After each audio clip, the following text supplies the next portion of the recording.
¿Qué tal chicos? ¿Cómo están? ¿Cómo les va? El día de hoy vamos a desarrollar un tema sumamente importante para la historia del Perú, y es que vamos a hablar de la cultura chavín, considerada la cultura matriz de las culturas peruanas, como dijo Julio César Tello. Julio César Tello, recordemos que es considerado el padre de la arqueología peruana. El día de hoy vamos a hablar no solamente de la cultura chavín, vamos a hablar también de la cultura paracas, y es que vamos a hablar de las grandes culturas del horizonte temprano. Muy bien, pero ¿qué entendemos por horizonte? Como habíamos dicho, el horizonte viene a ser una etapa de la historia del Perú prehispánica, es decir, antes de la llegada de los europeos, donde una cultura local o regional se extiende por gran parte del territorio peruano. Recordemos que en el Perú solamente tres grandes culturas se desarrollaron por el territorio nacional, y es que estoy hablando de primero de la cultura chavín, luego de la cultura huari y luego de la cultura inca. Como la cultura chavín fue la primera en desarrollarse y extenderse por gran parte de nuestro país, influenciando básicamente en el culto al dios felino, vamos a señalar que el horizonte temprano está dominado por la cultura chavín. La cultura chavín viene a ser la gran cultura de esta etapa llamada primer horizonte, horizonte temprano, o también denominada formativo. Muy bien, tenemos justamente acá en la primera imagen las ruinas de la cultura chavín de Huántar. Como vemos ahí, tenemos el templo, también conocido como el castillo, y la entrada famosa, la portada de las Falcónidas, ¿no? Con los turistas ahí. Bueno, pasamos ahora a la siguiente diapositiva y vamos a hablar básicamente de los antecedentes de la cultura chavín. Recordemos que los restos de la cultura chavín ya han sido recorridos por el cronista español Pedro Cieza de León en el siglo XVI, y también fueron visitadas por el sabio Antonio Raimondi en el siglo XIX. Pero el primero en hacer un estudio científico del territorio, un estudio científico de las ruinas de Chavín de Huántar, fue el médico Julio César Tello, que la consideró como cultura matriz de las culturas peruanas, y viene a ser la primera gran cultura del primer gran horizonte cultural peruano, debido a las influencias artísticas y religiosas que hizo sobre los demás pueblos en aquella etapa. Recordemos que al primer horizonte también se le denomina periodo formativo, y es que se va a formar un tipo de estado, el estado teocrático, digamos gobernado por sacerdotes. Esta etapa del periodo formativo también se caracteriza por la intensificación del culto religioso, ¿no? Sobre todo al dios felino, la aparición de la cerámica como tal, ¿no? La intensificación del cultivo de maíz y de papa a través de canales de riego, técnicas agrícolas, y el desarrollo de la metalurgia y la textilería. Podríamos decir que la cultura chavín viene a ser la primera gran cultura de la historia del Perú, y el primer acercamiento científico lo hizo el médico Julio César Tello, considerado padre de la arqueología peruana, como lo vemos justamente acá, Julio César Tello Rojas. Muy bien, pasamos a la siguiente diapositiva y vamos a hablar ahora de la ubicación geográfica y temporal. Cuando hablamos de la ubicación geográfica nos referimos a su ubicación en el territorio peruano, y temporal me refiero básicamente a los años en que se desarrolló esta cultura. Bueno, recordemos que los principales restos de las ruinas de Chavín de Huántar están ubicadas en el distrito de Chavín, en la provincia de Huari y en el departamento de Ancash. Justamente se unen dos ríos, hay una confluencia de dos ríos, el río Mosna y el río Huachexa. Lo podemos ubicar en el mapa, en el departamento de Ancash, donde se encuentran los principales restos de Chavín de Huántar. Ahora, si bien los restos de Chavín de Huántar se ubican, ¿no?, en la provincia de Huari, en Ancash, la cultura chavín se extendió por gran parte del territorio. Llegó hasta el norte, hasta Piura y Cajamarca, y por el sur hasta Ica, Ayacucho, también parte de los territorios de la sierra, y tuvo contacto con las tribus de la selva. Muy bien, ahora hay que precisar algo importante, que el periodo de la cultura chavín comienza a partir del año 2000 a.C., pero su periodo de mayor apogeo se cree que fue alrededor del año 1800 a.C.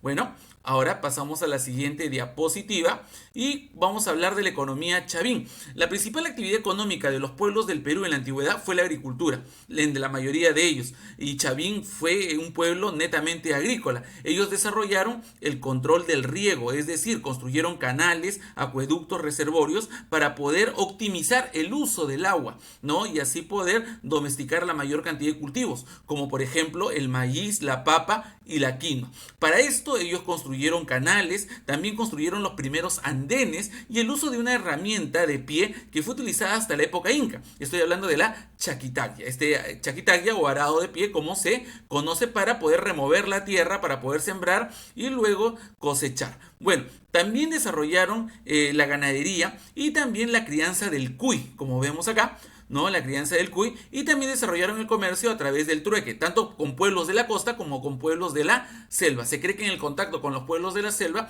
tienen contacto con la tribu de los arawaks, ¿no? Por eso el culto al dios felino. Muy bien, tenemos acá también los tubérculos como la papa, la oca, que fueron de uso continuo de la cultura chavín, de los pobladores de la cultura chavín. Pasamos a la siguiente diapositiva y vamos a hablar ahora de la organización política. Chavín no fue un estado militarista. Si, cuando decimos que se extendió por el norte hasta Piura y Cajamarca y por el sur hasta Ica y Ayacucho, hablamos de una extensión básicamente religiosa, es decir, el culto al dios felino que fue creado por la sociedad chavín se extendió a otras partes, a otras provincias, a otros departamentos, mas no fue una conquista militar, sino una conquista cultural por el culto al dios felino. Bueno, los chavines destacaron por tener un estado teocrático, es decir, un estado que estaba gobernado por una casta sacerdotal, un pequeño grupo de sacerdote que gobierna en nombre de los dioses chavín. Bueno, Chavín se caracteriza por ser un señorío religioso de naturaleza redistributiva. Eso quiere decir que toda la producción de los artesanos, pescadores, agricultores, ganaderos, todos aquellos que pertenecían al pueblo, todo lo producido iba directamente a este grupo de sacerdotes y ellos redistribuían,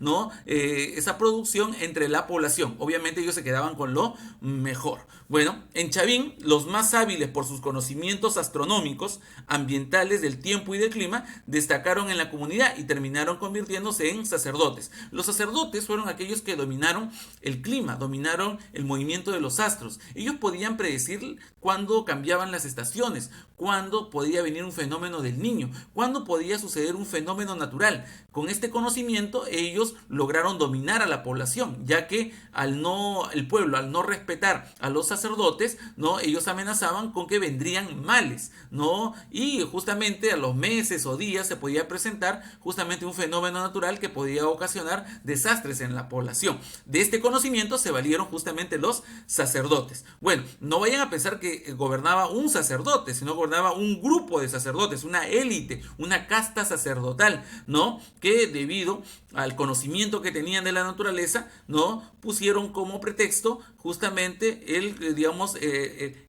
la conexión con los dioses. La conexión de los dioses era un pretexto para dominar a la población. Bueno, pasamos a la siguiente diapositiva y vamos a hablar de la organización social. Bueno, habíamos dicho que en Chavín los sacerdotes eran los que tenían el poder, la casta sacerdotal eran los que se comunicaban con los dioses y gobernaban en nombre de ellos, ¿no? Además se ocupaban de estudiar los movimientos del sol, la luna, es decir, las estaciones, ¿no? De distribuir el agua y vivían de los excedentes productivos, de la producción de los campesinos y de los artesanos, ¿no? Que llevaban al sacerdote como pago de los impuestos. Ahora, existía también una nobleza chavín que estaba compuesta básicamente por la familia de los sacerdotes y también por algunos guerreros. Acá aparece la clase guerrera, sí, pero no como una clase poderosa que quiere gobernar. Eran simplemente guerreros, soldados que estaban bajo el mandato de los sacerdotes. Bueno, y debajo de ellos ya se encuentra el pueblo, compuesto por básicamente agricultores, ganaderos y artesanos. Dentro de los artesanos tenemos a los que hacen cerámica, alfareros, a los que trabajan el oro y la plata haciendo joyas, son los orfebres. También tenemos a los escultores, tenemos a los tejedores. Todos ellos son los que realizan artesanías, el arte con sus manos. Muy bien, son tres clases sociales: la casta sacerdotal, la nobleza chavín y el pueblo. Pasamos a la siguiente diapositiva y ahora vamos a hablar de la religión. La religión chavín se caracterizó mucho por el culto a un animal no proveniente de la selva, y estoy hablando del jaguar, debido al contacto que tuvieron con las tribus amazónicas como los arawaks. En Chavín hubo una trilogía de dioses, ¿no? Que se unían en un solo ser. Este dios tenía rasgos humanos, rasgos de cóndor, rasgos de jaguar y rasgos de serpiente. Podríamos decir que era una trilogía de dioses: la del cóndor, la del jaguar y la serpiente. Federico Kaufman llama al dios jaguar, lo llama Piscorruna, ¿no? Que era un personaje antropomorfo con características de jaguar, que es el felino, el cóndor, que es el ave de rapiña, y la serpiente, que es el ofidio. Bueno, los sacerdotes tenían contacto supuestamente con los dioses a través del consumo de sustancias alucinógenas. Ellos consumían, ¿no? Básicamente el cactus de San Pedro. Este cactus, ¿no? La pulpa, ¿no? Se consumía y tenía propiedades alucinógenas. Ellos hablaban de la transformación de la cabeza humana a la cabeza de felino, y consumiendo básicamente este alucinógeno era que se daba esta transformación. Bueno, el consumo de este cactus llamado San Pedro fue para usos religiosos y era común en el uso de todos los sacerdotes. Podemos ver justamente el cactus de San Pedro. Se han hallado pipas también por las cuales ellos consumían el tabaco, ¿no? Que era otro elemento proveniente de la selva. Ahora tenemos justamente acá al sacerdote principal. El sacerdote principal tenía un tocado. El tocado viene a ser la corona, una corona de oro con rasgos de felino, rasgos de cóndor y rasgos de serpiente, ¿no? Una corona de oro. También tenía orejeras, tenía también un pectoral, tenía brazaletes, tenía tobilleras y también tenía una túnica que era la que vestía el sacerdote. Bueno, justamente en algunos tallados de las piedras, en algunas esculturas de piedra, podemos observar justamente la figura, ¿no? La figura del dios jaguar. Lo podemos ver acá con sus ojos. Es un dios irritado, un dios molesto, ¿no? Está sacando los colmillos y su cabello vienen a ser trenzas, pero esas trenzas en verdad son serpientes, ¿no? También tiene rasgos del cóndor, porque vemos en los pies o en las patas, ¿no? Justamente las garras. Es decir, este dios que vemos aquí en este momento tiene rasgos de felino por el colmillo, tiene rasgos de serpiente por el cabello en las trenzas y también tiene rasgos del cóndor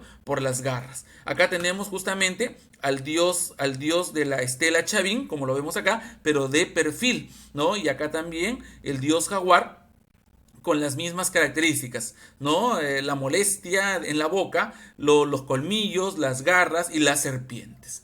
Bueno, ahora sí, pasamos a la siguiente diapositiva y vamos a hablar de la arquitectura. Recordemos que Chavín desarrolló una arquitectura de piedra, fue muy buena, pero básicamente construyeron templos. Por eso decimos que es una arquitectura ceremonial, basada en la construcción de templos. Sus templos tenían forma de U, ¿no? Tal vez para asemejar la boca del felino, ¿ya? También tenía pozos circulares, ¿no? Plazas circulares y también plazas rectangulares, ¿ya? El material que utilizaron fue de piedra y tuvo una estructura laberíntica. Debajo digamos, del templo hay una galería de túneles, galerías subterráneas llamadas túneles que forman un laberinto. Ahora, el principal centro ceremonial de Chavín está en Chavín de Huántar y es llamado el castillo, ¿no? Básicamente esta es la construcción, ¿no? El templo viejo, el templo nuevo, este es más antiguo que el de acá, por eso se llama templo viejo, la plaza circular, ¿no? La plaza rectangular y otros brazos, ¿no? Este es la pirámide de Tello, el brazo derecho y el brazo izquierdo. Como vemos, hay dos ríos, el río Huachexa y el río